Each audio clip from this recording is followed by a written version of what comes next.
El extraordinario Salmo 91 empieza diciendo lo siguiente: el que habita al abrigo del Altísimo morará bajo la sombra del Omnipotente. Diré yo al Señor, esperanza mía, castillo mío, mi Dios, en quien confiaré.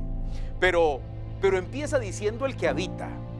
No es el que tan solamente visita, porque alguien solo puede visitar el abrigo del Altísimo yendo los viernes, una vez al mes, a visitar la presencia del Señor. Pero el salmista es muy claro cuando dice que es el que habita, es el que convive, es el que se relaciona para intimar, para entender, para comprender, para estar bajo el abrigo del Altísimo.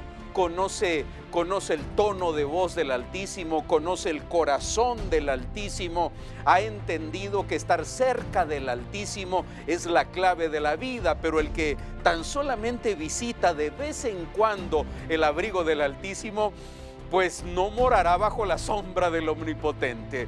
Es aquel que habita, el que ha aprendido a estar de cerca, el que ha estado un día y otro día y otro día y ha aprovechado para llenarse de la presencia del Altísimo.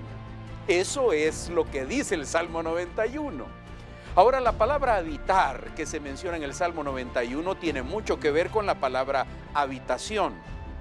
En la familia de las palabras, habitar y habitación son hermanas.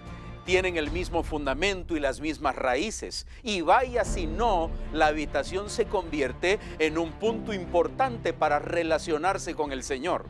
Cuando tú entras a tu habitación, cuando tú estás allá adentro, es más, Mateo capítulo 6 y versículo 6 dice lo siguiente: mas tú cuando ores, entra en tu habitación y cerrada la puerta, ora a tu Padre que está en secreto, para que aquel que ve en lo secreto, tu Padre, te recompense en público. Y la habitación en Mateo 6, versículo 6, es clave para el tiempo de oración del creyente. Cuando habla de habitación, Mateo 6 y versículo 6 tiene una relación y conexión con el tema habitar del Salmo 91. Está diciendo que el que habita en su habitación y se relaciona con el Señor tiene la sombra del Omnipotente. Qué importante, ¿no es cierto? Pero también la palabra habitar y habitación tiene una hermana más en la familia de las palabras, y es hábito. Habitar, habitación y hábito son hermanas en la familia de las palabras, porque cuando tú quieres habitar al abrigo del Altísimo, entras a tu habitación y empiezas a practicar tus buenos hábitos. Cuando practicas tus buenos hábitos en tu habitación, te conviertes en aquel que habita al abrigo del Altísimo. Qué buen hábito es leer la Biblia cuando te quieres acercar al Altísimo y a la sombra del Omnipotente. Qué buen hábito es adorar al Señor, cantarle y honrarle en medio de tu adoración allí en el secreto de tu habitación. Es un muy buen hábito. Un buen hábito también es orar. El buen hábito es aquel que repite la práctica que le mejora a uno la vida. Eso es hábito. Hábito es repetirlo. Cuando tú lo repites, eres tú una persona que habita, que convive, que está al día a día bajo la sombra del Omnipotente. Y eso es muy importante en esto de la relación con el Señor. Pero también la Escritura en el capítulo 91 y versículo 1 del libro de los Salmos también dice lo siguiente. También habla sobre el abrigo del Altísimo y la sombra del Omnipotente. Y quisiera hablarte sobre el abrigo. El abrigo se usaba antiguamente para abrigarse por las noches. Porque en las noches en el Medio Oriente, donde se escribió el Salmo 91, había mucho frío. Entonces tenías que abrigarte. Pero al día siguiente, cuando empezaba el sol abrasador, necesitabas una sombra para estar tranquilo y en paz.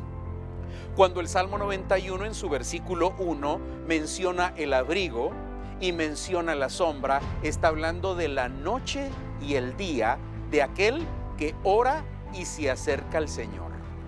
Tu noche es importante para que tu día siguiente sea toda una bendición para tu vida. Cuando el salmista habla sobre abrigarse en la noche bajo el abrigo del Altísimo, está mencionando que tu noche es clave ahí en tu habitación. En tu habitación, cuando llegue tu noche, tienes que apartar un momento constante que se convierta un hábito para acercarte al Señor, porque en tu noche preparas tu día siguiente. La victoria o la derrota de tus batallas en el día siguiente que viene tiene mucho que ver con la noche que viviste un día anterior. Si esa noche tú te desbordaste en adoración, tú oraste y hablaste con el Señor y te llenaste de la palabra, estás listo para que al día siguiente, cuando el sol esté en su momento más duro, tu batalla sea un momento difícil, estarás bajo la sombra del Omnipotente, y allí diré yo: esperanza mía, castillo mío, mi Dios, en el cual he confiado. Él es el Señor que guarda tu vida. Él es tu paz en medio de las tribulaciones. Que el Señor llene de esta palabra tu corazón. Quiero orar por tu vida. Padre, en el nombre de Jesús, hoy te pido, Señor, que el Salmo 91, especialmente el versículo 1, esté sobre nosotros, nos bendiga y también nos ayude a cambiar nuestra manera de practicar nuestra adoración y nuestra oración. Gracias, Padre, en el nombre de Jesús. Amén y amén. Que el Señor te bendiga.